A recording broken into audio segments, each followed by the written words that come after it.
अब जब टेक्नोलॉजी नहीं हुआ करती थी, अब ये प्लांट्स को कैसे उगाया जाता था। लेकिन आज के समय में कहते हैं ना, टेक्नोलॉजी तो ग्रो हो रही है लेकिन नुकसान भी करके जा रही है। लेकिन बहुत टाइम टेकिंग प्रोसेस था। लेकिन ये एक टाइप का रीजनरेशन है न्यूट्रिएंट्स का, और ये एक नेचुरल मेथड नहीं है।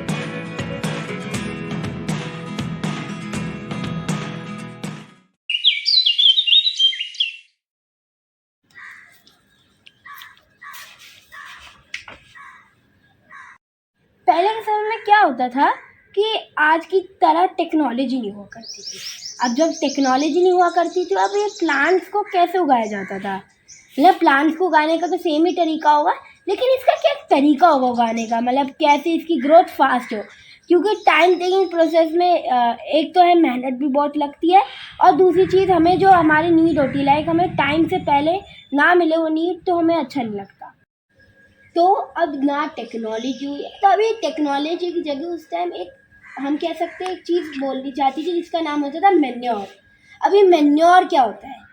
ये मैन्योर एक ऐसा मीडियम है जिसकी मदद से हम उस टाइम के लोग जो फार्मिंग और आसानी से, और जो सॉइल्स को जो न्यूट्रिएंट्स चाहिए होते तो उसकी मदद से दे सकते थे। अब ये मैन्योर कैसे बनती थी? अब ये मैन्योर बनते क्या थे कि फॉर एग्जांपल हमारे पास पत्ते हैं, अगर ये गलते जाए तो इसके अंदर क्या होगा? कीड़े पड़ जाएंगे। अब ये कीड़े क्यों पड़ेंगे? अब कीड़े इसलिए पड़ेंगे क्योंकि क्या होता है कि जैसे हम अपना नॉर्मल खाना खाते हैं, अब उन्हें भी तो कुछ खाने के लिए चाहिए, तब वही खाना वो कीड़ों का होता है। लेकिन अब कीड़ों को तो ये तो नहीं पता नहीं कि वो हमारा फायदा करे या नुकसान, वो तो खाना खाने आ रहे हैं। लेकिन अब क्या हुआ, ये कीड़े खाना खाने आ रहे हैं, लेकिन ये हमारी मदद करके जाते हैं। अब ये जब खाना खाते हैं तो क्या होता है, आप वो जो चीज़ को डिकम्पोज कर देते हैं। यही डिकम्पोजिशन रिएक्शन जो होता है उस टाइम टेक प्लेस करता है, और वो मैन्योर बनता है। अब मैन्योर को हम दो तरह से बना सकते हैं। पहला तरीका क्या होता है कि फॉर एग्जांपल हम सॉइल लें, सॉइल के ना बहुत से पत्ते, झाड़ियाँ, इनको रख दें। अब सालों साल क्या होगा कि जो पत्ते, झाड़ियाँ होंगे वो हो जाएंगे डिकम्पोज, और डिकम्पोज होने की वजह से मैन्योर बन जाएगा। अब ये दूसरा प्रोसेस क्या होता है? दूसरा प्रोसेस भी सिमिलर होता है, लेकिन इसमें हम सीधा मिट्टी से कांटेक्ट नहीं करते।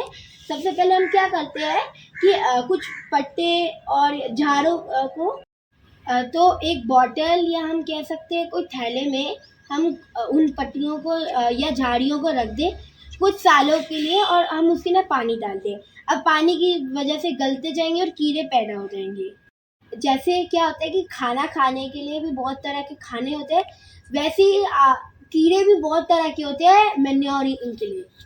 तो अब कीड़े क्या होते हैं, एक एक नॉर्मल कीड़ा होता है जो हम लग जाता है, एक वर्मी कंपोज होता है। वर्मी कंपोज एक कंपोस्ट कहते हैं, मैन्योर को कंपोस्ट भी कह सकते हैं, और वो जो कीड़ा उसके अंदर लगता है स्पेसिफिक कीड़ा, उसे वर्मी कहते हैं।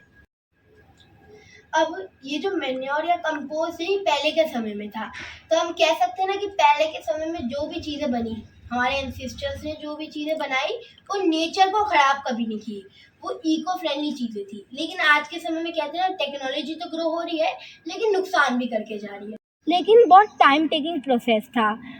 इको फ्रेंडली तो थी, लेकिन टाइम बहुत लगता था। अब फार्मर्स को या किसानों को बहुत समय के लिए वेट करना पड़ता था कि जब तक वो बनेगा नहीं तब तक वो नरिशमेंट नहीं कर पाएंगे। पर एक्चुअली सॉइल के पास तो न्यूट्रिएंट्स थे, लेकिन ये एक टाइप का रीजनरेशन है न्यूट्रिएंट्स का, और ये एक नेचुरल मेथड नहीं है। क्योंकि इसमें हम पत्ते या झाड़ियों को अपनी मर्जी से वहाँ ले जा रहे हैं। तो ये एक नेचुरल मेथड तो नहीं काउंट हो सकता, और ह्यूमन मेड भी नहीं, क्योंकि ये पार्शियल मेथड है एक टाइप का। तो नेचुरल मेथड भी कैसे है कि फॉर एग्जांपल अगर हम ये झाड़ियाँ या पत्तों को एक जगह ना रखें, इकट्ठा ना करें, तो ये अपने आप इकट्ठा होती रहेगी, क्योंकि ऑटम सीजन आएगा तो तब ये पत्ते गिरते रहेंगे और तब इकट्ठा हो जाएंगे। तो ये पार्शियल मेथड। लेकिन अब आज के समय में साइंस और टेक्नोलॉजी इतनी ग्रो हो चुकी है कि एक इतना फास्ट मेथड बना दिया, जो हम कह सकते हैं कि एक प्लांट को कुछ ही दिनों में बहुत बड़ा कर सकता है, या उसको इतने अमाउंट में न्यूट्रिएंट देगा। लेकिन ये इको फ्रेंडली नहीं है। इस मेथड का नाम था फर्टिलाइजर्स, या मीडियम कह सकते हैं, मेथड नहीं, मीडियम का नाम था फर्टिलाइजर्स। अभी फर्टिलाइजर्स क्या होते हैं, ये ना फैक्ट्री मेड, या हम कह सकते हैं फैक्ट्री मेड ही होते हैं मोस्टली, और इसके अंदर भी एक प्रोसेस होता है, स्पेसिफिक प्रोसेस, जो मुझे इतना डिटेल में नहीं पता।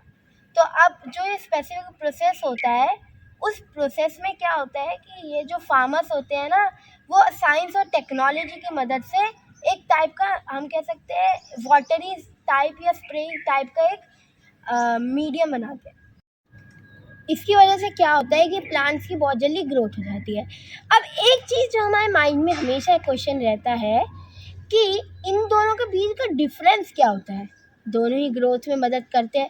पहला डिफरेंस हम सबको पता है कि वो एक टाइम टेकिंग प्रोसेस है, और वो दूसरा जो है वो एक टाइप का, हम कह सकते हैं कि बहुत जल्दी प्लांट्स को उगाते हैं। लेकिन बहुत सारे डिफरेंस है जो हमारे माइंड में अभी भी होते हैं। मैन्योर्स जो होते हैं वो ऑर्गेनिक मटेरियल से बने होते हैं, लेकिन जो फर्टिलाइजर्स होते हैं वो साइंटिफिक मेड या हम कह सकते हैं लैब मेड होते हैं। ये पहला डिफरेंस। दूसरा जो डिफरेंस वो होता है कि जो मैन्योर्स है वो नेचुरली मटेरियल से बने होते हैं, मतलब नेचुरली जो न्यूट्रिएंट्स होते हैं उनसे बने होते हैं। लेकिन फर्टिलाइजर्स में एनपीके होते हैं। एनपीके होता है निट्रेट, पोटेशियम और क्लोरोफिल। तो अब ये जो तीन चीज़ें होती है, इनकी मदद से एक फर्टिलाइज़र बना होता है। तब ऑफ कोर्स केमिकल से तो ग्रोथ जल्दी होगी। अब जो तीसरा डिफरेंस ये होता है कि फार्मर्स जो है वो अपने आप या मतलब फील्ड में खुद बना सकते हैं, लेकिन इसके लिए एक्सपेंस भी ज़्यादा आता है और ये हमें ख़रीद के लाने पड़ेंगे, जो फार्मर्स खुद नहीं बना सकते। मतलब ये है कि फर्टिलाइज़र एक्सपेंसिव होते हैं मैन्योर। चौथा डिफरेंस ये होता है कि ये जो सॉइल को पोरस बना देते हैं, लेकिन मैन्योर से। अब ये पोरस होने का ये मतलब है कि बार बार हम क्या फर्टिलाइजर्स यूज़ करेंगे ना, तो जो नेचुरली हम कह सकते हैं केमिकल्स नहीं, मतलब न्यूट्रिएंट्स जो प्रेजेंट होंगे वो ही ख़त्म हो जाएंगे। अब पांचवा डिफरेंस ये होता है कि ये एक्वेटिक लाइफ को बहुत हार्म करते हैं। जो मेन चीज़ जिसकी वजह से ये बहुत मतलब ख़राब करते हैं वो है एक्वेटिक लाइफ। क्योंकि एक्वेटिक लाइफ जो है उसे बचाने के लिए बहुत से हम कह सकते हैं कि बहुत से प्रोटेस्ट या हम कह सकते हैं ऑर्गेनाइजेशन बनी है, लेकिन ये फर्टिलाइज़र्स सारा ख़त्म कर देते हैं। बहुत सी ऑर्गेनाइजेशन जैसे ग्रीन पीस ऑर्गेनाइजेशन या पॉल वॉटसन ऑर्गेनाइजेशन, ये बहुत सी ऑर्गेनाइजेशन है जो आज के समय में जो एक्वेटिक लाइफ है उसे बचाने की कोशिश करी है। लेकिन ये जो फर्टिलाइज़र्स है ये बहुत हार्म करे हैं, जो आज के समय में हम या तो हमें नॉलेज है, लेकिन हम कहते हैं ना लालच की वजह से हम ये सब कुछ ख़राब करें। लेकिन हार्वेस्टिंग भी बहुत इंटरेस्टिंग टॉपिक है। हाँ, हार्वेस्टिंग, तो इसके बारे में भी कुछ बताओ। नहीं, इस बार नहीं, किसी और दिन बात करें। आज काफ़ी लेट हो गया, अब घर भी जाना है।